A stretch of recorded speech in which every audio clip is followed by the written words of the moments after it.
Olá, sou o professor André Arruda e vamos falar de um tópico importante aí que é a trigonometria no triângulo retângulo. Muito bem, vamos começar por aqui, ó. Já temos um triângulo aqui, deixei prontinho para você. Por que um triângulo é retângulo, né? Vamos lembrar que um triângulo é retângulo quando ele possui um ângulo de 90 graus. Esta aqui é a representação de um ângulo reto, né? Essa cantoneira com um pontinho aqui.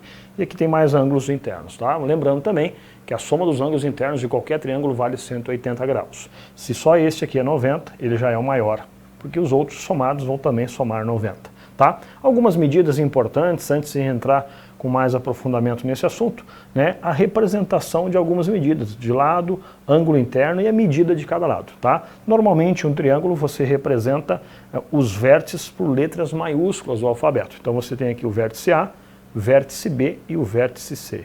E normalmente os lados nós representamos, né, pelas letras opostas a cada vértice a mesma letra. Então o lado oposto ao vértice A é este lado. Normalmente a gente representa pela mesma letra que compõe o vértice, só que nesse caso uma letra minúscula. Tá? Aqui temos o vértice B, portanto o lado oposto a esse vértice seria esse lado. Vamos chamar aqui então de lado B. Aqui está o vértice C e o lado oposto a ele seria esse lado, vamos chamar de lado C, tá? Então só para representar, né, nós temos os lados, né, do triângulo. Então aqui algumas medidas, ó, que eu coloquei aqui, lado, ângulo interno e medida dos lados, tá? Os lados, né, são a representação, nós temos um lado AB, o lado BC e o lado AC. Então normalmente o lado vem com essa representação assim, ó, vai do vértice A até o vértice B e nós colocamos um tracinho em cima representando que o lado é este segmento, tá? Ângulo, continuando, nós temos outro lado, né? O lado BC, também, que vai do vértice B até o vértice C, esse segmento. A gente representa dessa forma. E por fim, o terceiro lado, o lado AC, tá? Então aqui é a representação, né, dos lados de um triângulo, né? Então fica assim, vai de um vértice a outro, né? AB, BC e AC ou CA, tanto faz, tá? Os ângulos internos, né? Os ângulos internos são três ângulos internos, né? Normalmente a gente representa, né, usando as mesmas letras do vértice que representa o triângulo. Então perceba que este ângulo está posicionado no vértice A. Então seria uma forma de representar o ângulo BAC.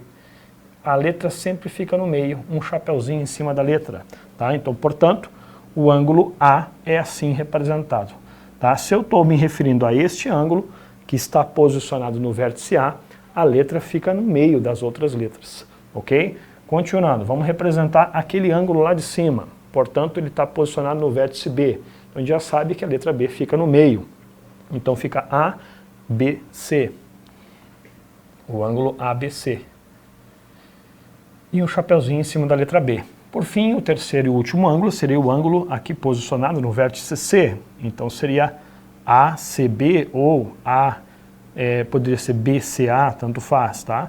ACB, vamos representar assim. ACB, ok? Então tá aí a representação dos ângulos internos. As medidas dos lados, né? Eu posso dizer o lado A é o segmento que vai então de B até C, então o lado A, né, o lado B e o lado C. Cada lado desses representa um lado, né, que eu já representei aqui em cima. Então o lado A, que seria esse lado A, é o segmento aqui BC, né? Então eu poderia até fazer uma relação aqui, ó, né, BC. O lado B é o segmento que vai de A até C, né? E por fim, o lado C seria de A até B. Muito bem, aqui é só representação, porque em algumas questões, né, fazem essa referência nos enunciados e às vezes o aluno fica com dificuldade porque ele não entende o que significa esse tracinho em cima ou até mesmo identificar a posição do lado do ângulo interno de um triângulo, tá ok? Então essa parte introdutória, lembra que nós estamos falando da trigonometria no triângulo retângulo, então é específico para o triângulo retângulo, e triângulo retângulo é aquele que possui um ângulo de 90 graus. Falando em teorema triângulo retângulo, né, não vem na nossa mente um famoso teorema matemático, né, que é o teorema de Pitágoras. Aqui eu trouxe de novo o mesmo triângulo e agora nós vamos debruçar um pouco mais de atenção agora nesse triângulo retângulo, num famoso, né, teorema que nasce dele. Eu vou repetir a mesma anotação, né? Lado A, oposto ao vértice A, vamos chamar aqui, ó, de lado B, oposto ao vértice C, e lado C, oposto ao vértice C. Neste triângulo retângulo, né, fica claro para nós aqui que o maior dos lados é o lado A, porque está oposto ao maior dos ângulos, tá? E esse lado, ele leva um nome, vamos chamar, né, foi chamado de hipotenusa. Pitágoras deu um nome para o maior dos lados. E os outros dois chamam-se catetos, né? Cateto B e cateto C. Muito bem. Em um triângulo retângulo, Pitágoras descobriu que existe uma relação entre esses lados, né, que leva um nome, inclusive, Teorema de Pitágoras, que diz o seguinte, que se você pegar a hipotenusa ao quadrado, é igual à soma do quadrado dos catetos. Este é o famoso Teorema de Pitágoras, tá? Vale sempre que for um triângulo retângulo, tá? Então vale a pena você marcar aí com muita atenção o famoso Teorema de Pitágoras, que cobra-se muito em questões, tá? Lembrando que só vale para triângulo retângulo, a gente está específico aqui para o triângulo retângulo, ok? Muito bem, podemos aí então já, inclusive, já fazer um exemplo, né? Deixa eu até acompanhar aqui. Vamos buscar um exemplo de aplicação, só para nós ler o enunciado juntos aqui. Tá? E então nós temos aqui, ó, dado o triângulo abaixo, né, ABC, retângulo em A, calcule o valor de x, tá? Vamos só aumentar aí, ok? Olha aí, ó, dado o triângulo ABC, vamos já aproveitar para nós ir reforçando aqueles conceitozinhos que eu falei já no início, ó. Triângulo ABC de vértices A, B e C, está aqui, ó. O vértice A, o vértice B, né, e o vértice C. Então ele normalmente faz essa referência. Retângulo em A, olha só. Isso aqui fazendo de novo, ratificando aonde está posicionado o ângulo de 90 graus no vértice A. Perceba que é verdade, aqui está o ângulo reto, né? Vou até reforçar aqui, ele é retângulo justamente no vértice A. Calcule o valor de x que está posicionado aqui, então, referendo aqui do lado do segmento BC, tá? Então, é um exemplo de aplicação que a gente pode usar aí o Teorema de Pitágoras, tá? Vamos, então, aproveitar para fazer na tela esse primeiro exemplo, né? E acompanhe comigo aí. Você pode, né, observar que o primeiro passo é você identificar quem é a variável x, em que posição ela está. Então, perceba que a variável x é o lado oposto, é o ângulo de 90 graus, né? Então, a pergunta do exercício é justamente quem é o valor da hipotenusa. Hipotenusa. Tá? Então, é só aplicar o Teorema de Pitágoras. Para aplicar o Teorema de Pitágoras, você tem que ter dois lados para encontrar um terceiro. Então, vamos aplicar aqui, ó. Então, fica assim, ó, x ao quadrado é igual a 3 ao quadrado mais 4 ao quadrado. Perfeito? X ao quadrado é igual a 9 mais 16. Portanto, x ao quadrado é igual a 25. Agora chegamos a um ponto, ó. Nós não queremos x ao quadrado, eu preciso de x. Então, você extrai a raiz quadrada de ambos os lados, tá? E agora sim, quando você tem o expoente aqui do radicando igual ao índice do radical, a gente pode cortar. Isso aqui é uma propriedade, né, da radiciação.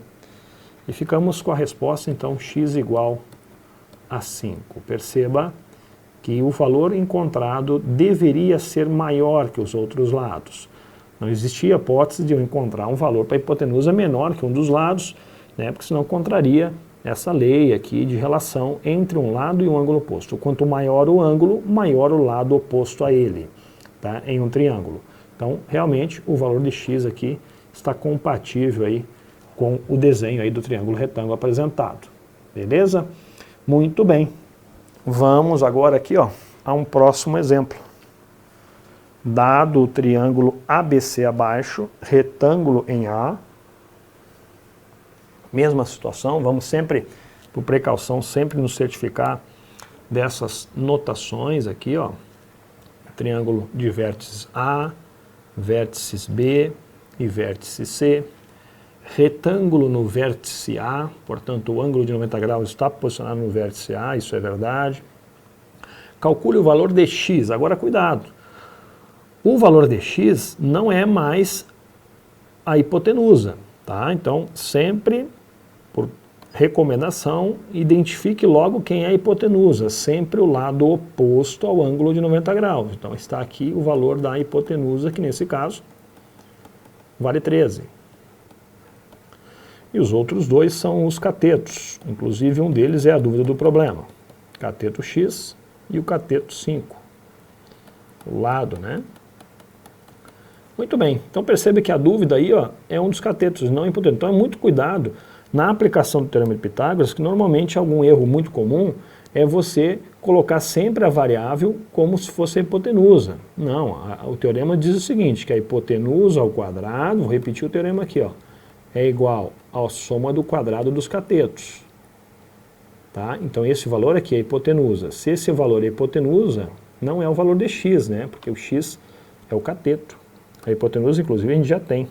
Então vamos substituir os valores aqui, ó. 13 ao quadrado, né?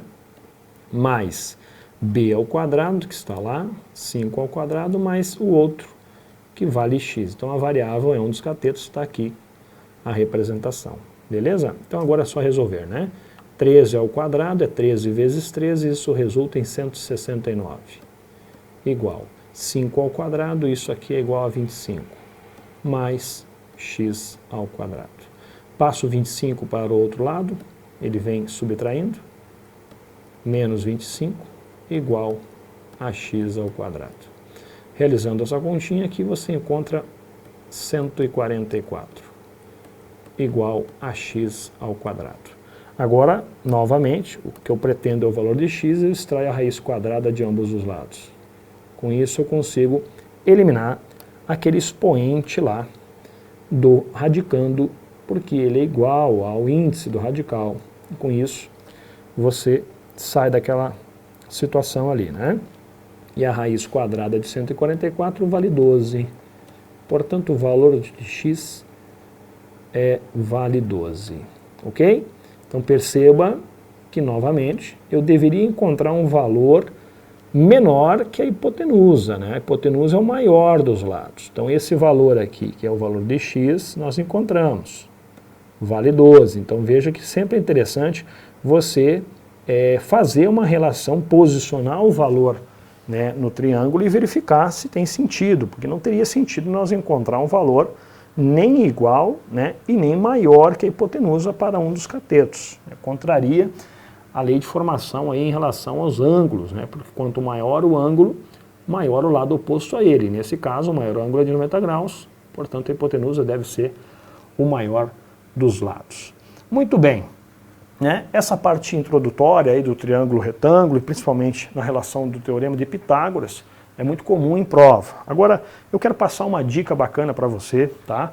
Eu vou usar ali o cantinho do quadro, que você pode fazer uma relação de semelhança de triângulos, tá? Então, com essa dica, você às vezes resolve muito rápido as questões, tá? Então, observe bem com atenção a dica que eu vou te dar aqui agora, tá?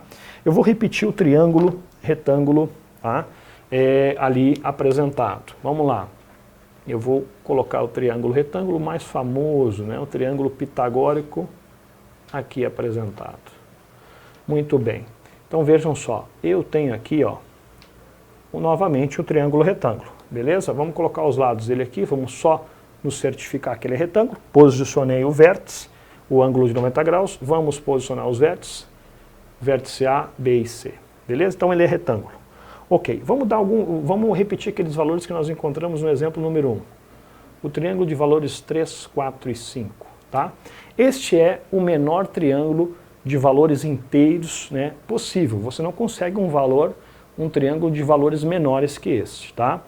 O que eu quero te mostrar é que existe uma relação de semelhança que você pode resolver muito rápido algumas questões sem aplicar o Teorema de Pitágoras, fazendo assim, então, uma relação sempre com este aqui. São, na verdade, dois que eu quero te mostrar. Esse, na sequência, eu te mostro o outro. Então, observe com atenção essa dica valiosa que eu quero te passar. Vamos imaginar que você tem um outro triângulo, então você sempre guarda em mente esse primeiro, tá? Vamos imaginar que eu te dou um outro triângulo dos seguintes valores aqui, observe. Tá? Também retângulo, né? Tá? E eu coloco alguns valores aqui como referência. Eu vou jogar alguns valores aqui, ó. O valor 10 e o valor 8, tá? E eu pergunto qual é o valor da hipotenusa.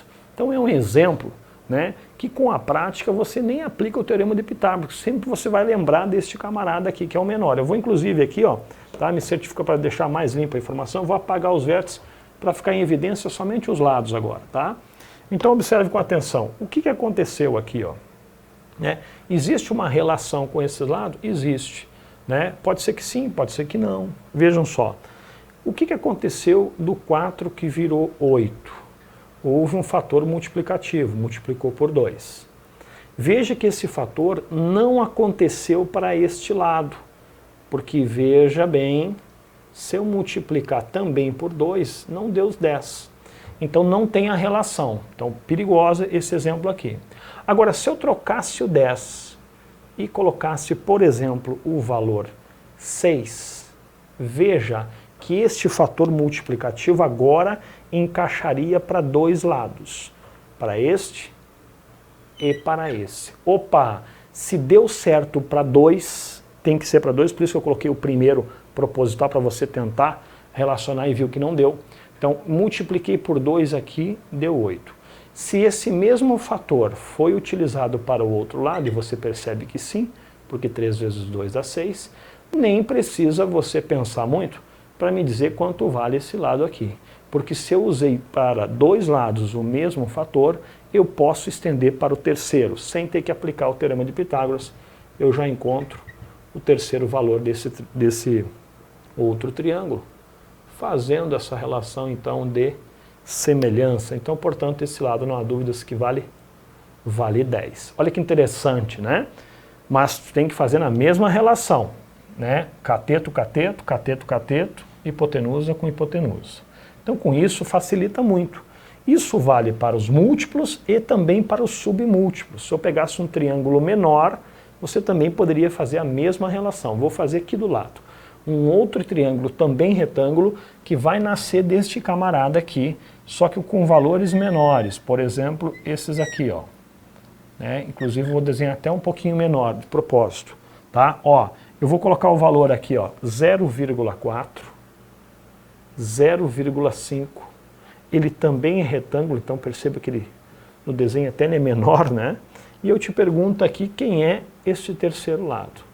Né? Se você não soubesse dessa dica aqui, o que você faria? Você ia aplicar o Teorema de Pitágoras. Né? Tudo bem, você ia fazer hipotenusa ao quadrado, mais este igual a esse ao quadrado, mais x ao quadrado. Mas olha a trabalheira. Então, sempre que possível, faça uma relação com o triângulo 3, 4 e 5. Vamos verificar, vou apagar agora aqui, né? Para não poluir o nosso desenho com aquela relação agora de lá. Tá? Então, observe bem com atenção agora. O que me interessa é este triângulo aqui relacionado com aquele agora.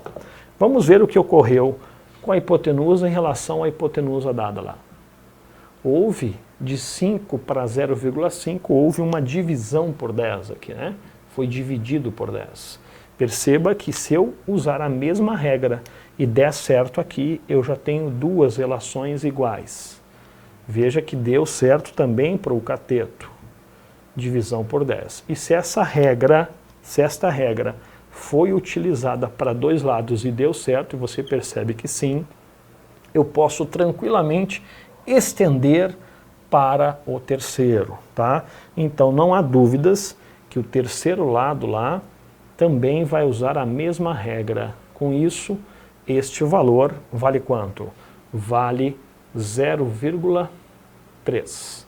Ok? Então isso é, de certa forma, a semelhança do triângulo. É como se eu desse, em função desse aqui, um zoom, aumentasse ele ou diminuísse, mantendo a mesma proporção em relação aos lados. Então essa dica é valiosa porque você resolve muita questão assim meio que de bate-pronto, sem ter que, vamos dizer assim, aplicar o teorema de Pitágoras. Tá? Então na verdade eu quero que você guarde dois triângulos, vou repetir aqui do lado os dois famosos, este, o 3, 4 e 5, tá? Eu gostaria que você guardasse isso, que com eles você resolve muita questão, que inclusive eles são os que mais aparecem, né? Então esses são os famosos triângulos pitagóricos, de lados 3, 4 e 5, este, e o outro que eu vou te apresentar aqui, ó,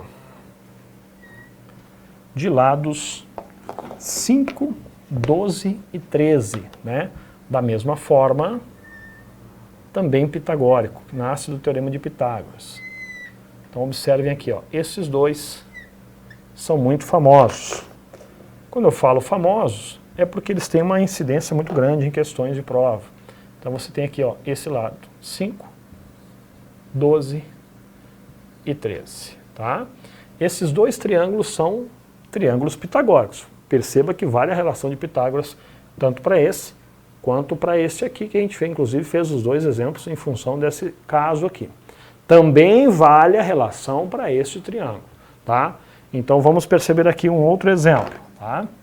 Eu vou aumentar um outro triângulo aqui, tá? E eu quero que você encontre o valor do lado desconhecido, sem aplicar o teorema de Pitágoras. Com isso você ganha muito tempo nas resoluções de questões, tá? Vamos imaginar aqui, ó, eu vou colocar um valor hipotético aqui, né? Lado 15, tá? E lado 36, e eu pergunto então quem é a hipotenusa deste triângulo. Então sempre que possível você faz uma relação com esses dois aqui, tá? Este aqui inclusive eu considero o que cai mais. Em segundo caso, este aqui é um que aparece também com uma frequência muito grande, tá? Então eu sempre sugiro que o aluno ele lembre desses dois e sempre faça uma relação com isso. Às vezes uma questão que você demoraria, vamos dizer assim, 3, 2 minutos, você resolve em frações de segundo, tá? Vamos tentar, né? Vamos tentar com esse aqui primeiro, né? Vamos ver assim. Vamos ver o que aconteceu com 5, que virou 15, né? Houve um fator multiplicativo por 3, ou você divide 15 por 5, que você vê que dá para multiplicar por 3. Vamos verificar se esse mesmo valor serve para esse lado também, né? E quando eu faço a multiplicação aqui por 3, dá certo também, né? Porque 12 vezes 3 é 36. Então perceba, deu certo para dois lados, eu posso estender para o terceiro sem medo de ser feliz, tá? Então, portanto, este lado tem que aplicar a mesma regra, tá? Portanto, se eu multiplicar por 3, eu encontro esse terceiro lado mais rápido, sem ter que aplicar, assim, o teorema de Pitágoras, 13 vezes 3. Então você encontra o valor aí, ó, 39, tá? Então perceba, né, que deu certo para esse lado, eu repeti a mesma regra para o segundo, com isso eu posso estender para o terceiro, tá certo? Então é uma dica aí bacana para que você possa resolver uma questão sem ter que aplicar o teorema de Pitágoras. Agora imaginamos um outro exemplo aqui, ó, tá? Vou aplicar mais um exemplo e vamos ver se você está esperto aí, tá? Olha esse exemplo agora. Vou dar um valor aqui hipotético. E eu quero ver se você entendeu a dica que eu te passei, tá? Triângulo também retângulo, beleza? Eu vou colocar os valores aqui, ó, tá? Eu vou colocar o valor 10 para este lado. Vou colocar o valor 20 para este lado. E eu pergunto para você quem é o terceiro valor, que nesse caso seria a hipotenusa, já vamos atribuir uma variável para ela, o valor x. Beleza? E aí você tenta buscar uma relação com o 3, 4, 5, 5, 12, 13. Vou até repetir eles aqui embaixo agora. Tá? Por isso eu gosto de representar sempre e deixar a dica para o aluno. Guarde sempre o 3, 4, 5, 5, 12, 13. Se deu certo, você bate a questão ali rápido demais. Ó, 3, 4 e 5, tá? 5, 12 e 13. Perfeito? Tenta fazer uma relação com este primeiro aqui. Vamos ver se a gente consegue, né? Vamos ver se ele encaixa, né? Ó, o 3 virou 10, já dá um fator aí, quase que um valor fracionário, né? Ó, 3 vezes 3 é 9, vezes 4 é 12, então é o valor entre 3 e 4. Se você tentar relacionar o 4 com 20, seria 4 vezes 5, né? Que dá 20, ou 20 dividido por 4 que dá 5, mas perceba que se com o 4, a relação com o 20 seria multiplicar por 5, já não deu certo com o 3, porque 3 vezes 5 não é 10. Então não deu certo a relação com o 3, 4, 5, então nós descartamos ele. Ok? Vamos tentar o outro, 5, 12, 13. Né? Olha só que interessante. O 5 virou 10. Multiplicamos por 2. Então essa regra teria que aplicar aqui também. 12 vezes 2 não dá 20, dá 24. Portanto, a regra também não coube aqui para o 5, 12 e 13. E aí? E aí o que você faz? Aí você entra em desespero? Não, então não deu certo aqui, não deu certo nem do... Aí, meu amigo, é Pitágoras, aplica o teorema de Pitágoras, tá? Então não deu certo, não quer dizer que não vale, né, a regra, né? A dica é para otimizar a resolução. Então, nesse caso, não tem jeito. Vamos aplicar, então, o teorema de Pitágoras, que diz que a hipotenusa ao quadrado é igual à soma do quadrado dos catetos. Então, vamos lá, x ao quadrado igual a 10 ao quadrado mais 20 ao quadrado. Vamos terminar esse exemplo, já para também reforçar a aplicação do teorema de Pitágoras. 100 mais 400.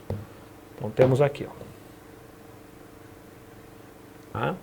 E aí vamos resolver. X ao quadrado é igual a 500, ok? Multiplicando aí ambos, extraindo a raiz quadrada de ambos os lados para nós eliminar aquele expoente, cortando com o índice do radical. Portanto, ficamos com x igual, olha só, a raiz quadrada de 500. E agora? E agora a sugestão é que você decompõe esse valor aqui em fatores primos, reescreva ele, né? Vamos terminar e já praticar um pouquinho de matemática básica, né? Eu poderia dizer que o valor do radicando pode ser reescrito assim, ó, como 5 vezes 10 ao quadrado, que é 100. E com isso, existe uma propriedade da radiciação que me garante que eu posso, caso eu tenha um produto dentro do radicando, separar isso aqui, mantendo o mesmo índice do radical. Portanto, eu posso dizer que isso é o mesmo que raiz quadrada de 5 vezes a raiz quadrada de 10 ao quadrado. Ok? E aqui eu posso novamente aplicar aquela propriedade de cortar esse 2 com o índice do radical, né? E por fim, ficamos com x igual a 10 vezes a raiz quadrada de 5. Perfeito? E aí ficamos assim mesmo a resposta, porque o valor que tem dentro do radical é um número primo, portanto isso aqui é um número irracional, não tem como você reduzir mais, né, essa resposta, tá? Lembrando também, só para mostrar para você, ó, esses valores são interessantes você guardar, ó, raiz quadrada de 2, raiz quadrada de 3 vale aproximadamente 1,4, aproximadamente 1,7, raiz quadrada de 5, né, aproximadamente 2,2. Então perceba, nós tínhamos que ter antes a certeza que esse terceiro lado deve ser maior que os outros dois. Então quando nós encontramos ali o valor de 10 vezes a raiz quadrada de 5, fica até um pouco difícil você comparar se esse valor é maior realmente, por exemplo, 20. Agora lembrando que eu dei esse valor aqui como referência para você aproximado, porque é um número irracional. Se eu multiplicasse, ao invés de raiz quadrada de 5, substituísse esse valor por seu valor aproximado, eu então chego à conclusão que realmente a hipotenusa é o maior dos lados, né? Aproximadamente, realmente, porque eu estou aproximando um número que é irracional. Então, toda vez, para finalizar, que você tiver um radical, já uma palhinha aí de matemática básica, e dentro do radical você tiver um número primo, este valor é um número irracional, tá? Portanto, não tem como nós encontrar o valor real, exato, né? Então, normalmente a gente aproxima. Ok? Muito bem. Finalizamos por aqui.